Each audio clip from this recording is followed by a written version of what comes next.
What's going on, guys? Welcome back to Country Bunkers Trains. Hope all is well and you're having a great week. It's been quite a while since we've done a layout update video or a new scene video, and I figured it was time we change that.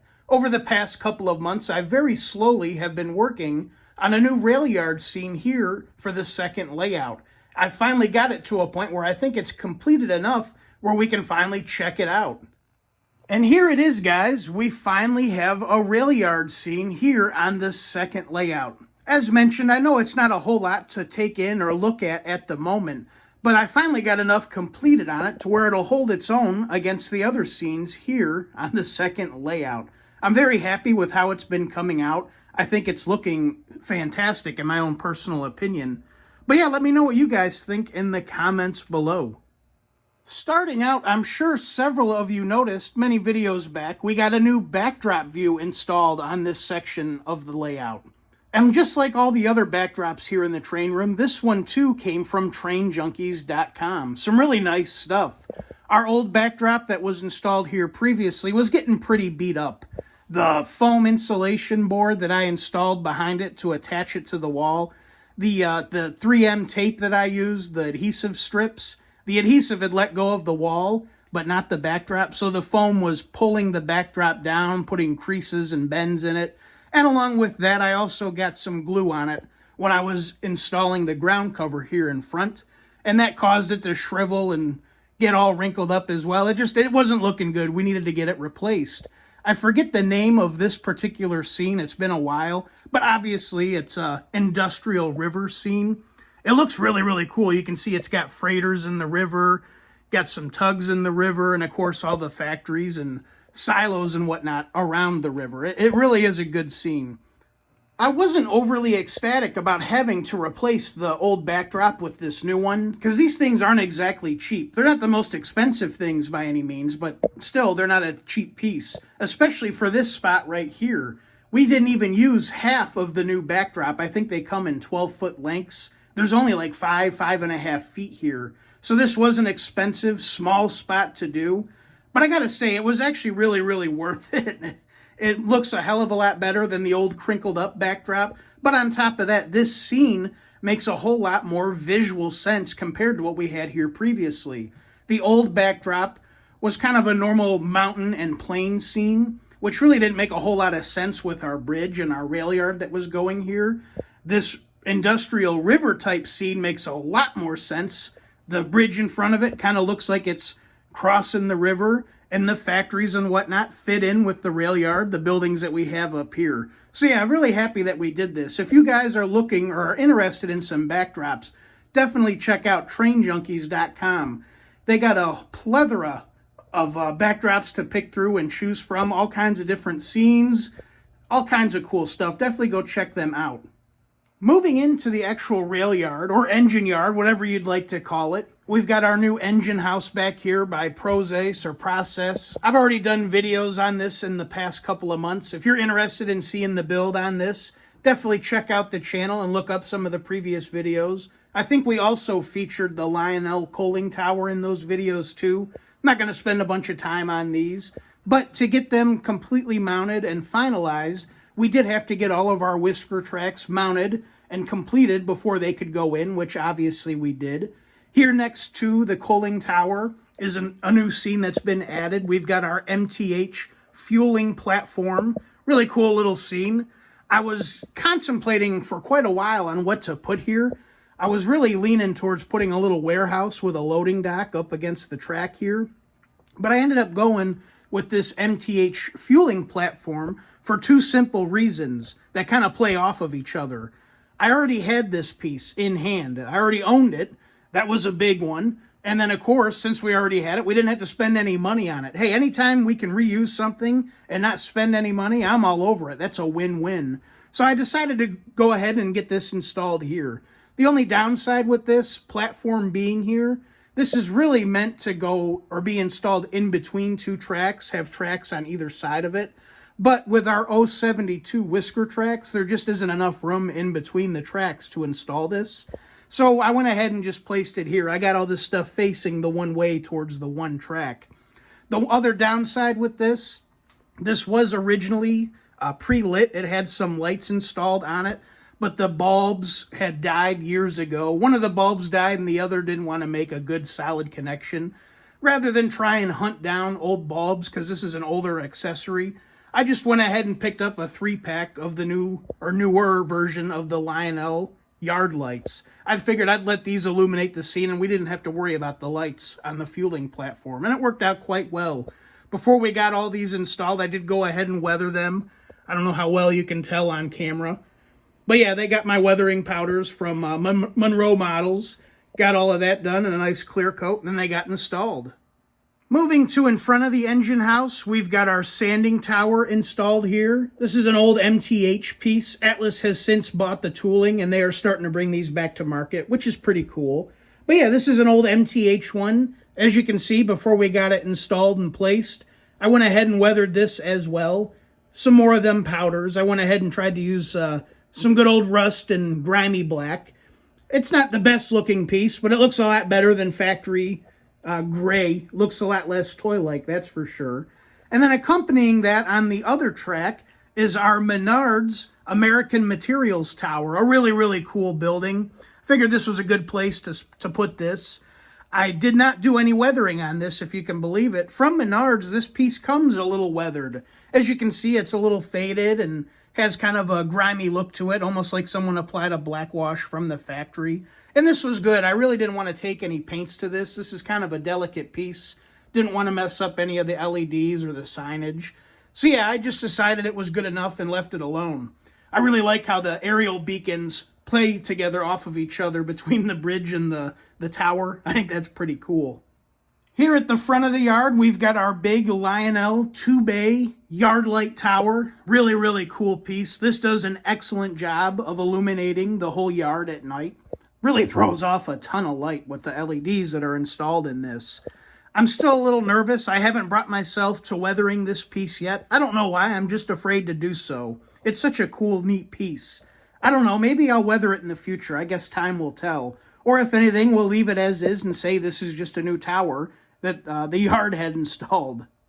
Now, you guys know me. I'm a big fan of these Woodland Scenics utility poles. I love these things. We had to get some of these installed in the yard. Now, obviously, I didn't have a ton of room, so we couldn't go super crazy and install a bunch. I just installed one 4-pack. It does look a little goofy over here with the one pole just hanging out, but I think once we get the rest of our bridge installed, it'll fit in a lot better and make a lot more sense. But yeah, really, really cool pieces. I did have one left over of the branching off or power feeder poles. I had one left over from the buildings up on the top. So I went ahead and placed that, and that's feeding power to our engine house. You can see I got the meter and the conduit glued onto the side and got the line run. Really, really neat. I might pick up another set. I'm sure I'll have to in the future. And I might install another feeder pole over here to feed power into the switch tower on top of the hill here. All the ground cover here in the yard follows the same principles as everywhere else here on the layout. The dirt itself is Woodland Scenics fine brown ballast. And then back here I use different variations of Woodland Scenics static grass. We got a static grass field back here. And then I use static grass to create little croppings of weeds around the tracks. I really like how these turned out. These look excellent to me. But yeah, the figures themselves, all the figures and the little accessories around the buildings, these are all recycled figures or figures that I had on hand. Again, always good to find a home for something you already have. And these things look great. I do have more I want to get added in here, and we'll definitely be doing that in the future. Here around the coaling tower, this is more Woodland Scenics product. This is a small bag of their, I think they call it all-scale coal. It's a very fine coal, rock, coal dust, whatever the hell you'd like to call it. A little bag goes a long way. This stuff looks excellent. Took a lot of glue to get all of that glued in place, though. My goodness.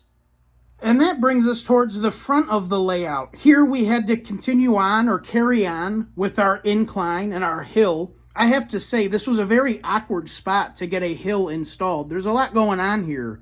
We got our two main lines running close together, and then they come pretty close to our new whisker tracks, to our new yard in the back. So yeah, a very awkward spot to try and build a hill, but I think we pulled it off quite well. What do you guys think? The hill was built in the same fashion that all the other hills and mountainous areas are built found here on the second layout, using cardboard, foam insulation board, plaster cloth, and of course some brown paints that we mix up to paint everything one nice solid color. That way everything's not multicolored under the ground cover. And then obviously a bunch of different flocking materials from Woodland Scenics for the ground cover itself. I got to give a big shout out once again to our buddy Dave over at D.A. Griffin Hobby. He's the man who inspired me with this foam insulation board. Seeing him do the amazing work with the foam on his own layout, obviously I don't do nothing close to what he does. But man, is this one great universal product. I try and use it anywhere that I can. And that brings us to our last new structure for the rail yard, and that is our Atlas O switch tower placed on top of the hill here. This was a piece I found at my local store, Roundhouse South Trains, located in Port Orange, Florida. This came in from a collection, but was still brand new in the box. These Atlas O switch towers were offered both as pre-assembled, ready-to-go buildings, or a kit that you could build yourself. Honestly, if I could do it over again or had the option, I would go with the kit route, for the main simple fact of painting. When this comes pre-assembled and ready to go, it's only two colors, red and this gray color. Everything else besides the red is this gray. And I mean everything. There's even a broom in here. I don't know if you guys can see it next to the door, next to this guy I got in here. Even that was gray. So yeah, it was a bit of a bear. I had to cut that broom out with an X-Acto knife and paint it and reinstall it. And then of course I had to try and paint all the trim, all the little supports under here, the little brackets that support the building above or the second story, the dumpster here. I had to try and paint that, which obviously I did. It was just more of a pain to do so with the building already assembled. But we got that done. Now this building does not come with any lights from Atlas O, but I did go ahead. I picked up the Woodland Scenics gooseneck lights, got those installed and wired in front of the doors on both sides of the building. There's one there, and there's one over here. Surprised how much light that those lights throw. And then I also went ahead and got some of the Woodland Scenics peel and stick lights in here. I just crudely cut up some of that 1/4-inch wood that I got and got them placed on the inside for some interior lighting. I think that turned out pretty well. I did not illuminate the first floor because then I would have to worry about installing details and stuff like that on the inside of that, and I didn't want to go through all that trouble, so I just left it dark. I have a ton of this polyfill left over from our clouds above. I thought it'd be pretty cute to try and simulate some smoke coming out of the chimney here. I really like how that turned out. No, not the most realistic thing, but I think it's a pretty cute addition to this building. All I did was take a toothpick, painted it white, and then hot glued it in the chimney hole here, and then just used it as a skewer and stuck some of this polyfill on. I thought it was a really cool little effect. Again, I mean, not the most realistic thing, but it gives it that extra little pop. Towards the front face of the layout, we had this little open spot here, and I decided to go ahead and install another little hill right here. This camera does not do this little hill any justice whatsoever, but this was actually a really nice little touch to this area of the layout. It helps give it a little bit of depth and gives it something interesting and curious to look at while the trains are running through it. Kind of looks like the trains are running through a valley, you know, just like they had to really cut through the mountain to lay the tracks through here. As I say, the camera just doesn't do it any justice. I will say this area is absolutely screaming for some trees. That'll probably be the next thing that we do. We have to get some trees placed in here. This would look 10 times better. But yeah, it was a really cool little effect. Obviously, I've got more to do on each side of it, but I'm trying to hold off on doing anything on the outer edge until we get our trim work placed up against the face of the layout. It'll be easier to install that stuff and fill in any voids, nooks, and crannies when that time comes after that trim is installed. There is one last big thing we got accomplished the last couple of months on this layout, which honestly is probably one of the best things I've done yet on this particular setup. But we finally got our master control setup or control panel installed for this layout. Man, I can't tell you how nice it is to finally have this thing. No more reaching under the layout, grabbing an extension cord, and draping it over to this outlet to plug it in whenever I wanted to run the layout. No, it's all self-contained. It's all hardwired into the outlet behind the layout. But yeah, like I say, super, super nice to have this. As you can see, we got our master control switch or power switch for the layout in its entirety. You can turn it off and turn it on all right here. We got all of our switch controls right here. Got everything nicely wired up. And next to that, we have the power switches for our whisker tracks in the new rail yard. Like I mentioned before, all these whisker tracks are insulated from the main track work, so we can turn them on and off independently of each other whenever we want to park an engine in there and not have it soaking up power, or just sitting there live for no reason when it's not needed.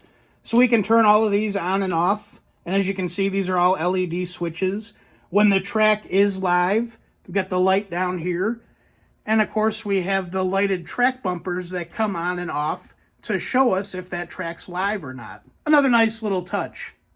So where does that leave us now on the second layout? What's next? Well, a lot of you will be happy to hear, I do believe with the new rail yard out of the way finally, we can get back to continuing work on our upper level. We can finally start construction on the rest of this bridge and getting the rest of that placed.